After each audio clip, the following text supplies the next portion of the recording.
Kamusta po mga kadadi? Ngayong araw na to, tuturuan ko po kayo kung paano magpatulog ng baby.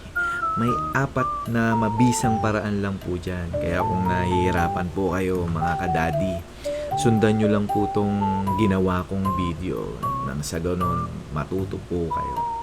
Kaya ito po yung nagawa ko. Ito yung 4 na mabisang paraan para mapatulog po natin si baby. Sobrang effective po nito. Kaya ano pa pong hinihintay natin? Let's go!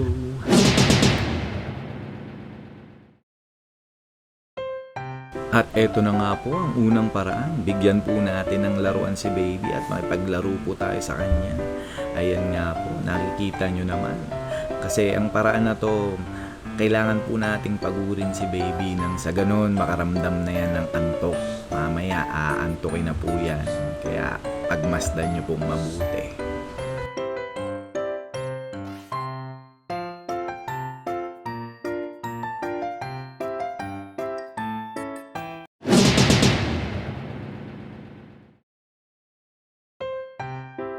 At ito na nga po yung pangalawang paraan. Dahil antok na po yan kasi napagod na siya kakalaro. Palitan na po natin yan ng damit. Linisan na po natin si baby.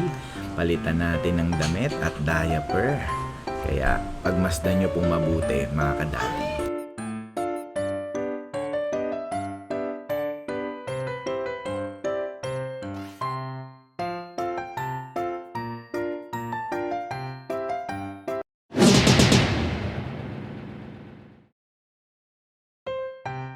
At pagkatapos nga po nating mapalitan na po si baby ng damit at diaper, aantukin na po talaga yan.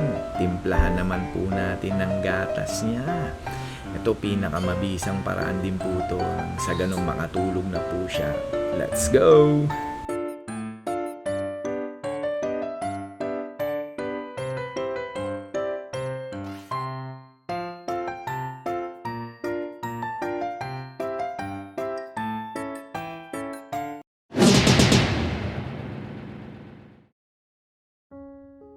At ito na nga po ang pang-4 na paraan mga kadadi. Ang pagheli po kay baby. Napakamabisang paraan po nito.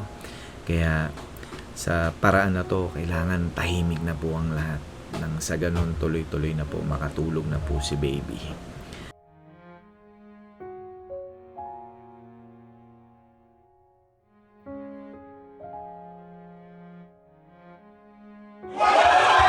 At ayun na po. Tignan mo naman ang hanggang tulog ni baby. Saan ka pa? Oop! Oop! Ba't ganon? Ba't ganon? Ba't ganon? Ano ba yan? Diyos ko po. Kaya mga kadadi, iba na lang po ituturo ko sa inyo. Turuan ko na lang po kayong maglaba. Sige po, sa susunod na video. God bless po sa lahat. Lalaroin ko na lang po to. Bye!